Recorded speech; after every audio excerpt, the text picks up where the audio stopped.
नमस्कार, स्वागत है आपका आर्या न्यूज में। मैं हूं आपके साथ सुमन पाल। कोरोना संक्रमण के मद्देनजर चुनावी रैलियों पर लगी रोक के चलते ही प्रधानमंत्री नरेंद्र मोदी आज पश्चिमी उत्तर प्रदेश में ही वर्चुअल रैली करेंगे और बीते दिनों ही यूपी में एक के बाद एक ताबड़तोड़ रैलियों और कार्यक्रम के बाद से ही प्रधानमंत्री मोदी की ये पहली चुनावी वर्चुअल रैली होगी। और इसके साथ ही आपको बता दें कि इस रैली में मुख्यमंत्री योगी आदित्यनाथ भी हिस्सा बनेंगे और इस रैली में ही प्रधानमंत्री नरेंद्र मोदी उत्तर प्रदेश के ही 5 जिलों के लोगों को संबोधित करेंगे। पीएम के वर्चुअल संबोधन के लिए भी प्रदेश में कुल 98 स्थानों पर स्क्रीन लगाई गई है।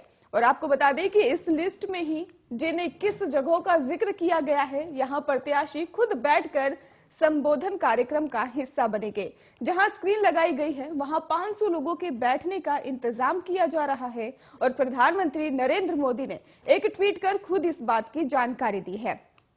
आपको बता दें कि बीजेपी सरकार की उपलब्धियों का बखान करने के साथ साथ भविष्य की योजनाओं और प्रदेश की आवश्यकताओं पर भी चर्चा करेंगे। गौरतलब है कि यूपी चुनाव के पहले चरण के लिए ही 11 जिलों में 58 सीटों पर ही 10 फरवरी को मतदान होने हैं और चुनाव आयोग के रैलियों पर भी रोक के फैसले को ही देखते हुए बीजेपी ने ही टीम वर्चुअल रैली की तैयारी में जुट गई है। और इसके साथ ही आपको बता दें कि अपनी सोशल मीडिया टीम और आईटी टीम को भी मजबूत किया है और बीजेपी ने ही 98 संगठनात्मक जिलों में भी आईटी संयोजक और एक वरिष्ठ बीजेपी नेता ने बताया है कि वर्चुअल रैली के लंबे समय की तैयारी की जा रही थी।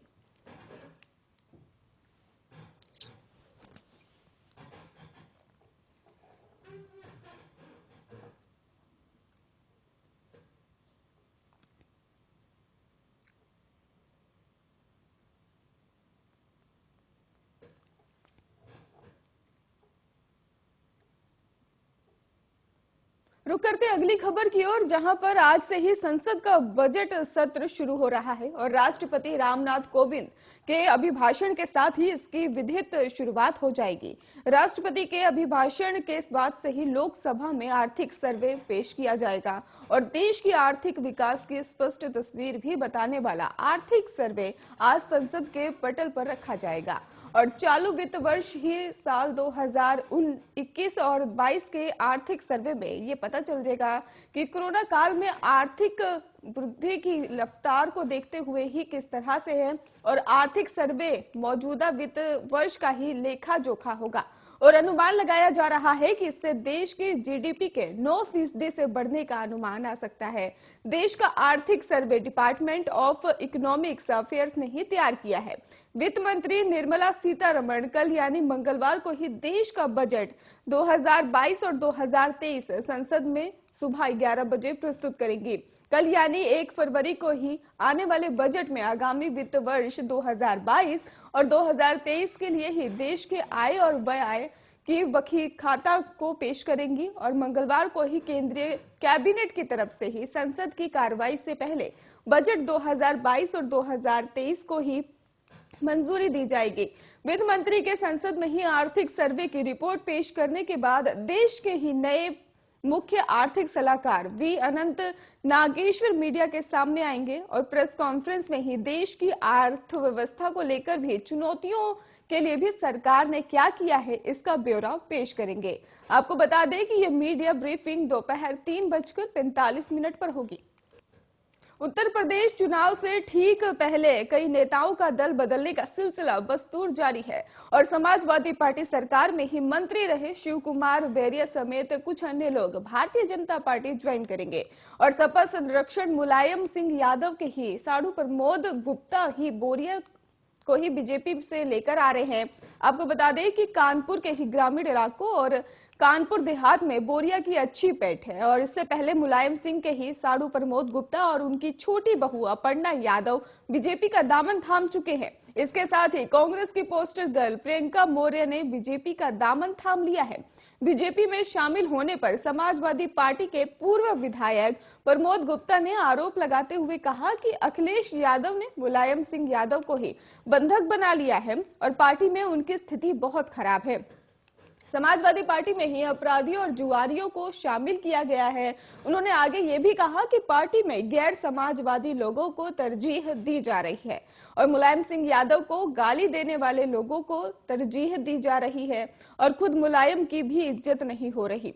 और हमने देखा है कि 22 नवंबर को किस तरह से जन्मदिन पर ही मुलायम का माइक छीना गया था।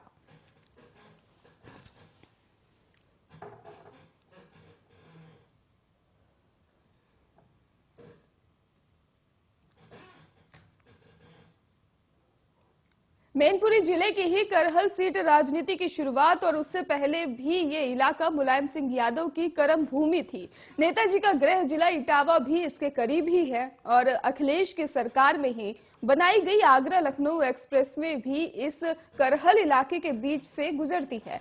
यानी यहाँ नेताजी का भी नाम है और अखिलेश की भी अपनी पहचान है। उसी करहल सीट से ही आज अखिलेश यादव अपना नामांकन भरने जा रहे हैं। करहल पहुंचने के लिए अखिलेश कल ही अपने घर सेफई पहुंच चुके हैं और आपको बता दें कि जहां से वो करहल के लिए रवाना होंगे। आपको ये भी बता दें कि अखिलेश यादव करीब सुबह 10 बजे सेफई में ही कार्यकर्ताओं के साथ बैठक भी करेंगे और वहीं सुबह 11 बजे अखिलेश यादव मैनपुरी के ही निकलेंगे और दोपहर 1 बजे मैनपुरी में नामांकन भरेंगे।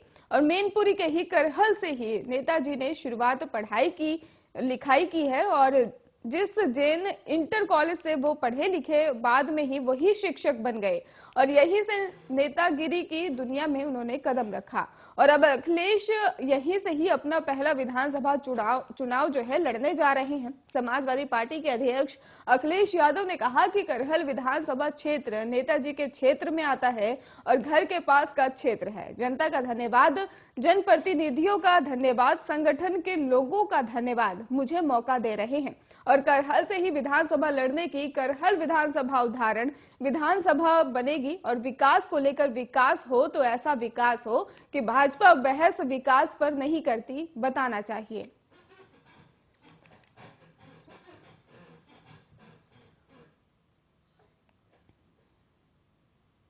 यूपी विधानसभा चुनाव 2022 को लेकर कांग्रेस ने उम्मीदवारों की एक और लिस्ट जारी कर दी है जिसमें कुल 61 प्रत्याशियों को टिकट दिया गया है।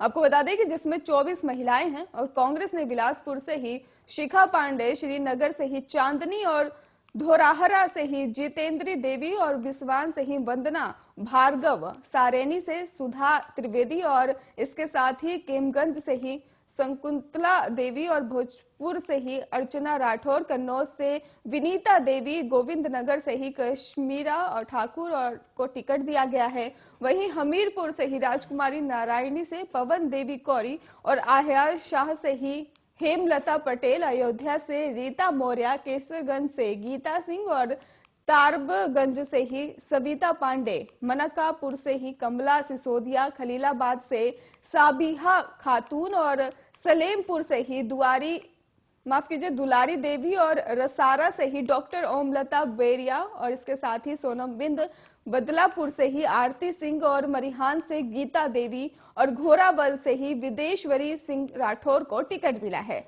और वहीं कांग्रेस ने इस बार 40% महिलाओं को टिकट देने का फैसला किया है। बुधवार को ही कांग्रेस ने अपनी 79 उम्मीदवारों की तीसरी लिस्ट जो थी वो जारी की थी और तीसरी सूची में ही 37 महिला उम्मीदवार शामिल थी। कांग्रेस की तीसरी सूची के मुताबिक ही बेहट से पूनम और कंबोज, इसके साथ ही बिजनौर से ही अकबरी बेगम, नरपुर से बाला देवी सेनी और हाथरस से ही सरोज देवी को टिकट दिया गया है। इनके अलावा कई और महिलाओं को भी उम्मीदवार बनाया गया है। पहले पार्टी ने ही गत 20 जनवरी को ही 41 उम्मीदवारों की सूची जारी की थी जिसमें 16 महिलाएं उम्मीदवार शामिल थीं। भारतीय जनता पार्टी के दिग्गज नेता इन दिनों पश्चिमी यूपी में धुआंधार प्रचार में जुटे हुए हैं और बीजेपी इस रीजन में ही अपने स्टार प्रचारकों को उतारकर पूरी ताकत झोंक दी है। हाथरस की जनता के बीच ही बीजेपी के ही अध्यक्ष जेपी नड्डा वोट मांगने पहुंचे और हाथरस में ही भाजपा अध्यक्ष जेपी नड्डा ने जनता से वोटों की अपील करते हुए कहा कि हमारे काम के आधार पर अपना फैसला कीजिए। हमने अब तक जो कहा है वो किया है। जेपी नड्डा ने कहा कि हमने अनुच्छेद 370 को रद्द कर दिया। उन्होंने गुंडों को सुरक्षा दी। सीएम योगी सरकार में कोई दंगा नहीं हुआ। बीजेपी की सरकार में समुदायों के बीच कोई तनाव नहीं आने दिया गया। जेपी नड्डा ने कहा कि आजकल सभी नेता विकास की बात करने लगे हैं। इससे पहले ये लोग इतनी जाति जाति करते थे। इन्होंने कभी विकास की बात नहीं की। इनका विकास का मतलब विकास अपने परिवार का था और विकास का अर्थ था अपने लोगों को एमएलए और एमपी बनाओ।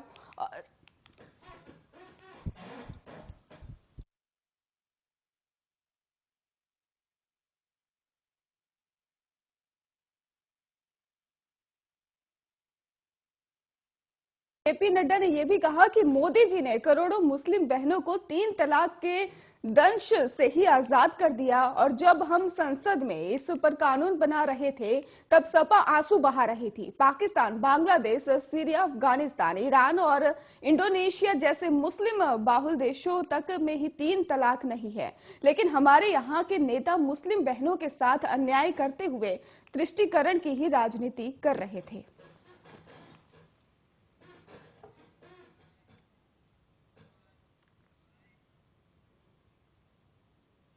आगामी उत्तर प्रदेश चुनाव को लेकर दल बदल जारी है। इसी बीच रविवार मौलाना तौकीर रजा की बहू निदा खान ने बीजेपी का दामन थाम लिया है और इस दौरान ही उन्होंने कहा कि वो भाजपा के काम से ही काफी प्रभावित थी और इसलिए वो बीजेपी में शामिल हुई हैं। उन्होंने आगे ये भी कहा कि बीजेपी ने 3 तलाक जैसे मामलों पर काम किया, वो सराहनीय है और मेरे ससुर चाहे जो कहे, ये मेरा व्यक्तिगत फैसला है। मुस्लिम महिलाएं निश्चित तौर पर भाजपा का समर्थन करेंगी। गौरतलब है कि बीजेपी में आज अन्य दलों से आए 21 लोग शामिल हुए और इसमें कई दिग्गज नेता हैं और सभी को लखनऊ से ही सदस्यता दिलाई और आला हजरत खानदान के मौलाना उस्मान रजा खान उर्फ अंजुम मियां के पुत्र शीरान रजा खान के साथ ही निदा खान का निकाह हुआ था और मौलाना असमान मुखिया मौलाना तौकीर रजा खां के बड़े भाई हैं और इस नाते से ही निदा खान मौलाना तौकीर की भी बहू होती हैं और निदा का ही शीरान से ही लगभग साल भर में ही तलाक हो गया और मामला 3 तलाक का बना। इसके लिए निदा ने ही लंबी लड़ाई लड़ी। उनका मामला आज भी अदालत में चल रहा है।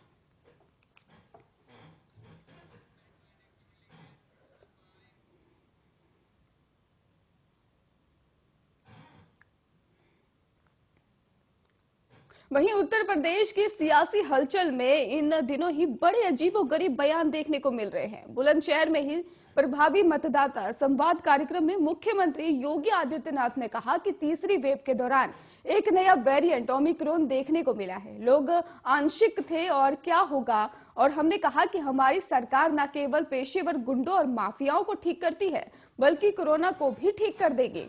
सीएम योगी ने दावा करते हुए कहा कि उत्तर प्रदेश आज शाम तक ही वैक्सीन की 26 करोड़ डोज देने वाला देश का पहला राज्य होगा और योगी आदित्यनाथ ने अपने विरोधियों पर हमला करते हुए कहा कि पहले की सरकार को विकास के लिए फुर्सत नहीं थी। चाचा भतीजा की पार्टी के लिए सफाई परिवार का विकास ही उनका सब कुछ था।